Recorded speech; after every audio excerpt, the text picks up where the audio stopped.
Hey guys, it's Miss Farrell from Team Flawless, and I just wanted to make sure you guys are aware we do have MBL shirts.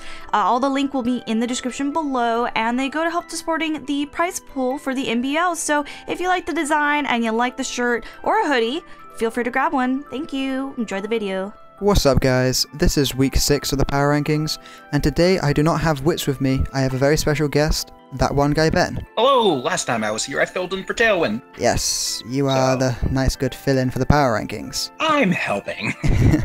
Okay, so let's just jump straight into this. Alright. Number 12, we have Mythical. Yes, so again, it seems that they've fallen back into the same old trap that they've been falling into, and I don't know what it is. I can't speak to know exactly what goes on in Joe and Marty's heads, but they seem to maneuver themselves into really good positions. They had Garchomp and Nidoking against a Parasect and a Togekiss. Now, this is a relatively good position because even with Parasect's Rage Powder, you're going to net a kill, you're going to get damage on Togekiss and Parasect if you click Rock Slide with Garchomp. However, Mythical decided to click Poison Jab for some reason, and I'm not quite sure why. The Parasect could have had Dry Skin, but even if you think it has Dry Skin, you don't want to take that risk and get Effect Spore like they did, and effectively lose your Garchomp for free because of a 30%. 30 or is it 33%? I don't quite recall. Percent chance to get a random status from Poison, Sleep, or Paralysis, and they got the worst status possible, which was Sleep. And even if you aren't afraid of that, you still go for Rock Slide because you net damage on Parasect, your Nidoking's going to KO with Flamethrower anyways, and you also get damage on Togekiss and the chance to flinch, even which, if it isn't reliable, is still a very nice side effect. Yeah, and to your chance, the percentage chance, it is a 30% chance that become Poison, Paralysis, Sleep. There is a 9% chance of Poison, 10% chance of Paralysis, and 11% chance of Sleep. So there was a higher chance of Sleep, but the risk, as you said, was not worth it. They could have gone for Rock Slide, hit super effective damage on both Togekiss and Parasect, and possibly got that flinch, which would have stopped the entire sweep that came following.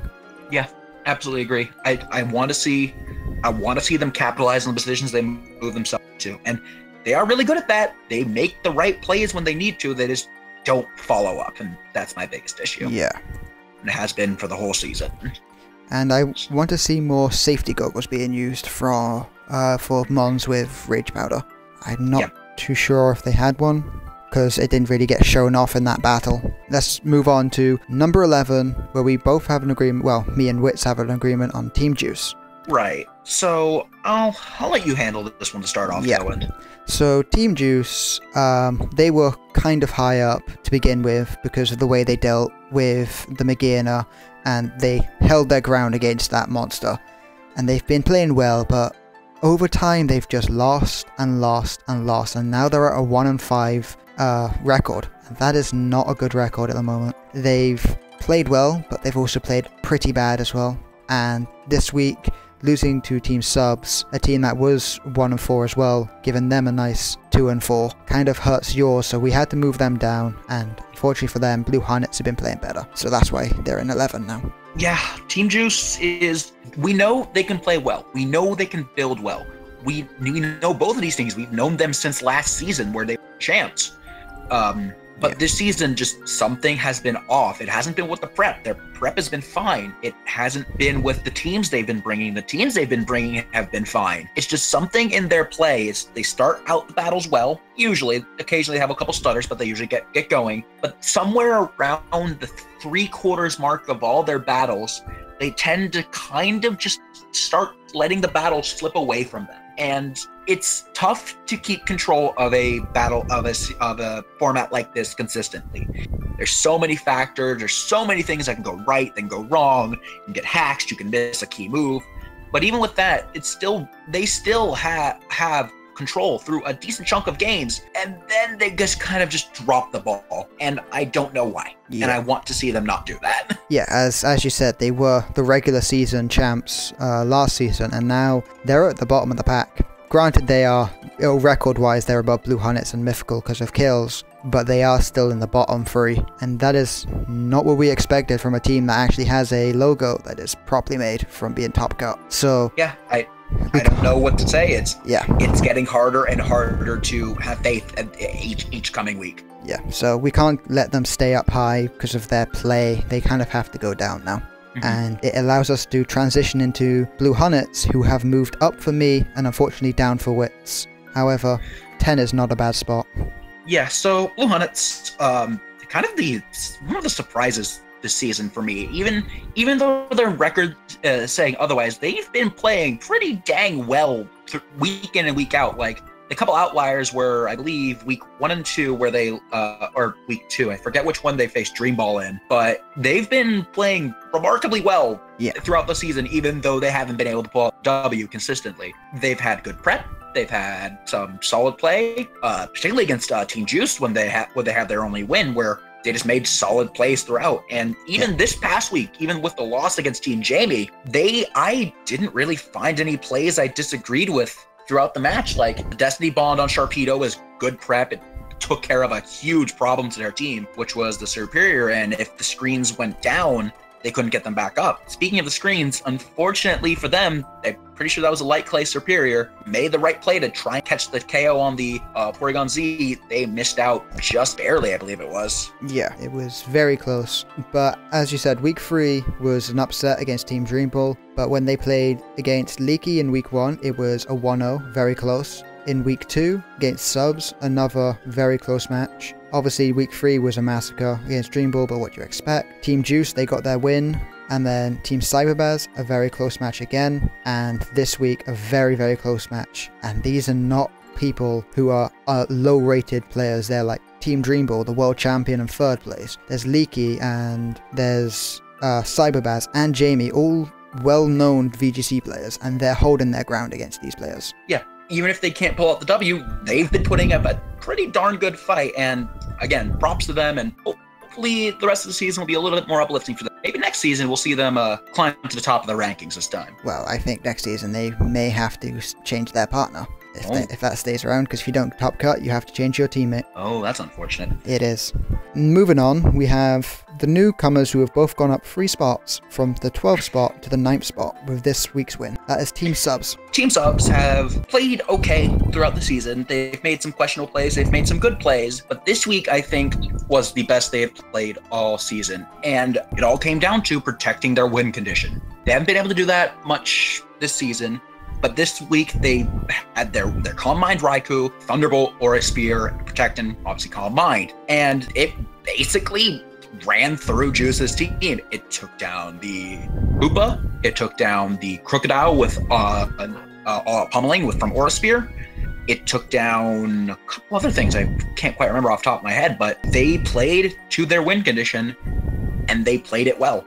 Like, the only questionable play I saw the whole match for me was Mew clicking Transform onto the Aegislash slot when it had a sub up.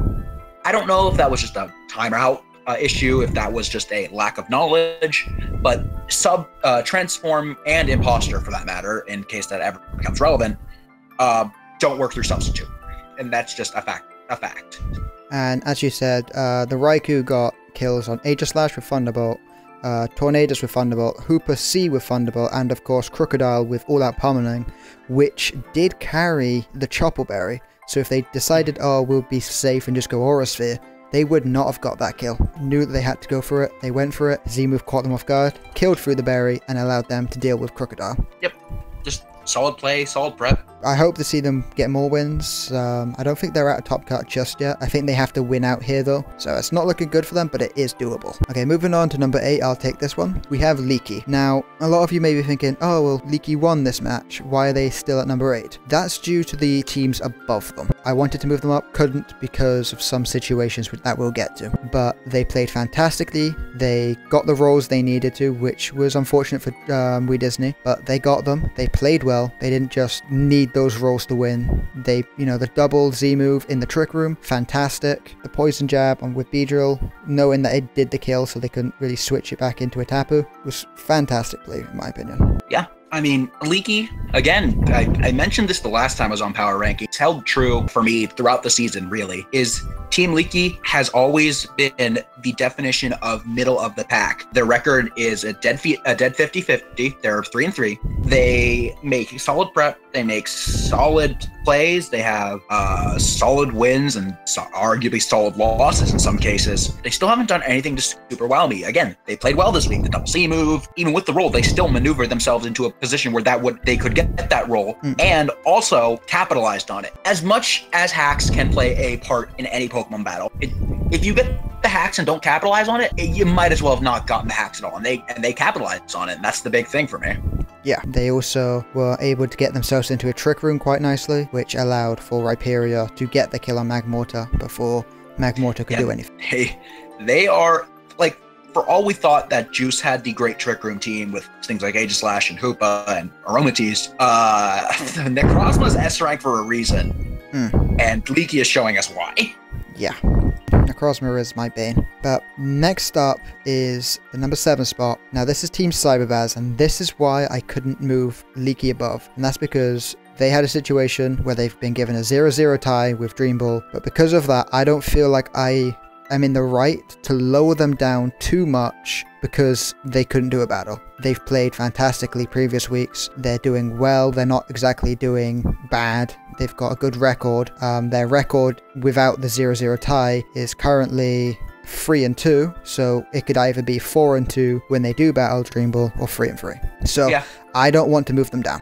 Well, I had to move them down, but I didn't want to move them down below Leaky into the lower half of the pack. Yeah, I think Witz agrees with this, and that's why he's added them at 7. Yeah, and just scheduling conflicts. That's about really all we can say. Is they will finish the match at a later date, and when that happens, the power rankings will update to reflect that, and that's basically all we can do at this point. Yeah, this isn't us saying that. This also, for reference, applies to Dream Ball. Yes, this isn't us saying that Leaky is worse than them. Leaky could get that spot in the future, but for now, we're just going to leave it be. Correct. So, let's next move on to the elephant in the room. Yes. Team Flawless. And why don't you lead us off on this one, Tailwind? Let's start with, I don't know. How about Z mirror move into Baton Pass? Yeah. Fantastic prep. Yeah. This reminds me of, again, the last time I was on Power Rankings, where we had a similar play that just kind of left me speechless. And I saw this play, and you could just about hear my jaw hit the floor. Because just, who thinks of this? Who does this stuff? I agree. I'm cradling my head in my hands, and I just, oh my goodness. Yeah. For me, when I was watching the battle, I saw the Z mirror move, and I saw them go for the, obviously you get the Z Tectonic Rage at +2, and I was like, oh, interesting prep. They're going for a physical Togekiss. Weird, but I'm down. And then I saw the Baton Pass. I was like, oh my. And then the Hooper came in, and I was like, oh no, why? Yeah. Poor Mythical. And then it was outspeeding things, and I knew it was Scarf. I knew it was over. Then the beginner sat next to it, shift geared, and with a sleeping Garchomp from Effect Spore, I knew that was game. That's all she wrote, yeah. Magearna and Hoopa, they aren't great by themselves in this kind of situation unless they have protection. But when you stack them up next to each other and then you basically let Magearna rack up Soul Heart boosts from the dirty work that Hoopa Unbound does, things start to get very dangerous very quickly. Yeah. And this is not the first match they have won like this, and it will not be the last. Nah. Magearna is a bannable Pokemon, and I don't feel like we'll be seeing it for Season 3. I cannot imagine we will be seeing this monster next season. One thing we did forget to mention is about one of the plays was the Protect on Chandelure. Unfortunately, yeah, we forgot. Hyperspace Fury goes through Protect. We did forget to mention that during the mythical segment, but yes, Hyperspace Fury and Hyperspace Hole, both completely and utterly ignore Protect. Not substitute, but Protect, so. Yeah, so there's something that Mythical might need to, well, they won't have to worry about it now, unless they face Team Juice. Next up is the big confliction. So last week we had a bit of conflict, and I'm keeping to my word, and I'm saying Not Scored are lower down than We Disney, and they're going to be the ones taking the 5 spot. Their matches have been Haxie, yes, and they have been played well, obviously, against Dream Ball and top players. They've been playing well, but it has come down to hacks a lot of the time. And their losses to Jamie were really bad for them. And this week, another upsetting loss. That's shown that their wins have been very close and had hacks help them out quite a bit, and their losses have just been massacres. And I cannot justify them being above We Disney when We Disney lost 2 hacks from them, and of course the tilt. I will admit the tilt was there,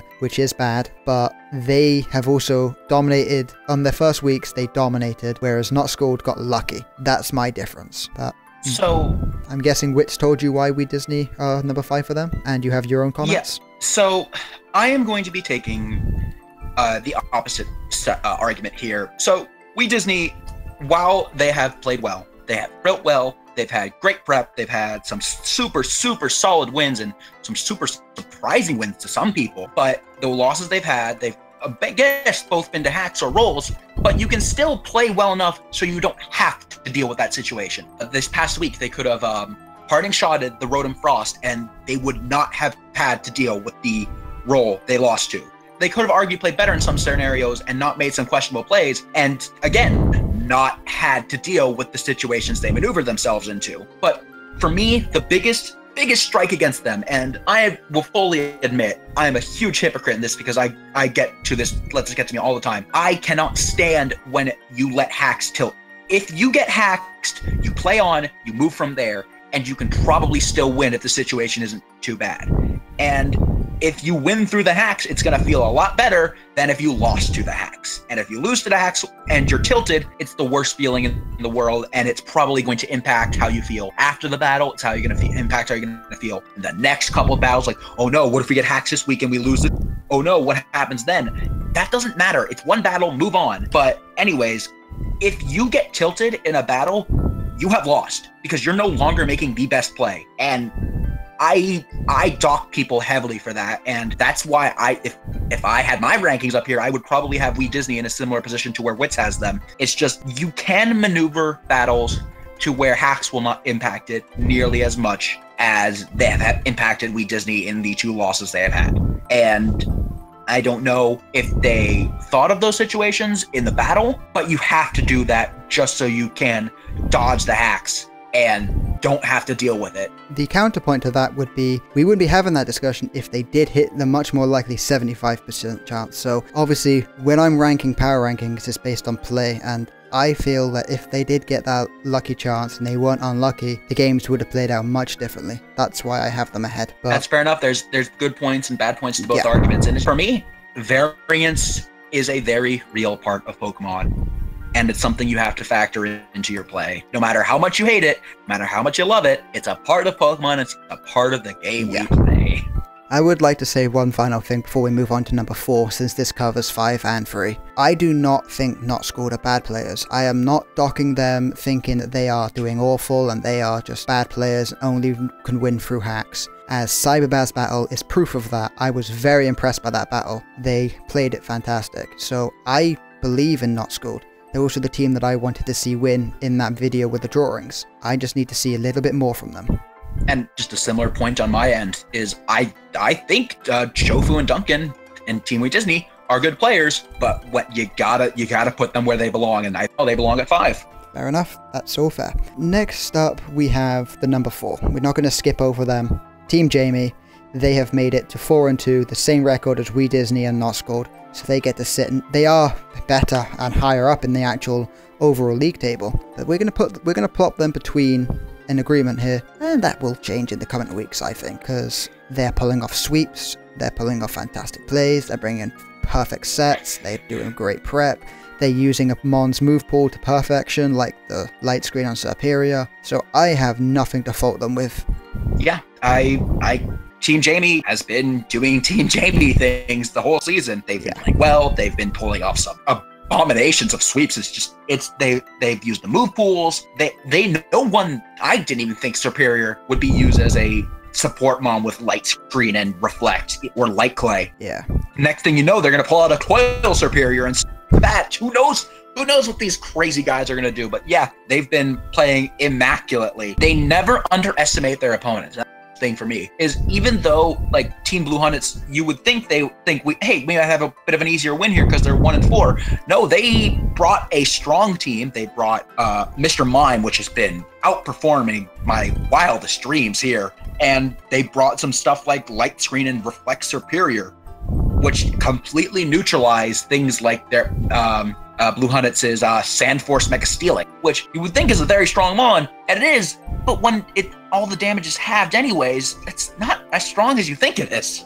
Yeah, I'm just loving their play, and their 2 losses are to Drinking Birds, who are currently 5-1, and to Flawless, who are the underdogs, who have been pulling hats out of the bag and winning game after game. So again, their losses have not been against bad players, and they have been beating good teams too. So I'm very impressed with them, and in the coming weeks they will jump above Not Squid and We Disney. I'm more than happy to do it. But for this week, I just want to settle those 2 down in a situation where they're interchangeable, and then bring Jamie up in the coming weeks, or bring them down depending how they play. Shape it up for sure.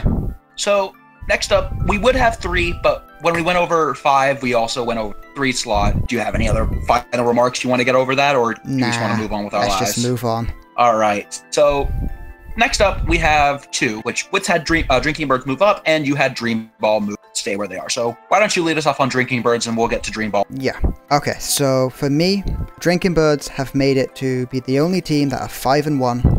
That could change when, obviously, Dream Ball play, but at the moment, they're playing fantastically. They're getting the wins they need. They're doing the fantastic prep. They're making the plays that win them the game. They're using their mons perfectly. They know how to win, and they're just showing us what a strong team is. And before they were low, now they're at number 1. I wanted to give it to Dream Ball, but Dream Ball aren't 5-1. Yeah, I mean, Drinking Birds has been, as someone who didn't know who they were originally, I now know who they are now. They've had, after the few weeks where they stopped bringing the same mons, like Yachi Berry Landorus or Follow Me Blastoise, they've had a lot more success. And in this past week, they finally pulled off the threat we all knew they had. They finally pulled off the Belly Drum Linoon sweep. It could 2-hit KO a Celesteela with extreme speed. That's how strong that Pokemon is and how much of a threat it is. And despite people being able to prep for that, because it's really kind of a one-trick pony, they managed to pull it off against Team Not Scald. And the fact that they can do that so consistently is really what would put them, if I had my way here, would put them at number 1 for me. Yeah. Again, them running Last Resort is fantastic. Being able to have that extremely powerful move at their disposal is just crazy. Yeah, even at like +1 attack, it still does a hefty chunk to anything. And when you're at I think they were at 4 after 2 Intimidates, that's not a friendly attack to deal with. That is a base 140, correct? Yes. Power move, 210 with same type attack bonus, and not much wants to take that. It's very strong. It's a very risky move to run unless obviously you use like a gimmicky set like the Persian Fake Out Last Resort set, but it is very strong, and being able to use it to just maximize their damage with that Linoon was fantastic. So I have no fault for them, and I'm happy to move them in number 1, which does lead us on to Witz's number 1 and my number 2. I'll take this one because Witz told me beforehand. He has Dream Ball in number 1 because he wanted to have them in number 1 for a long time. He was waiting for We Disney to mess up big time so he could move them above them. That has happened now, and he wants to keep them there even though there was no battle. I didn't move them up because I had no battle to go off. And I also believe that Drinking Birds deserve it more at this point because they're 5-1, whereas Dream Ball are 4-2 currently. Could change. Well, 4-1, sorry, not 4-2. There was no battle. Yeah, that's completely fair enough. Now, if Dream Ball and Cyberbass had their match this week and Dream won, I would have zero problem putting Dream Ball at number 1. 100% agree. They would also be 5-1, and their play has just been immaculate throughout the season. It's been a joy to watch. Yeah, and they had that 5-0 win streak. That can't go ignored. And Correct.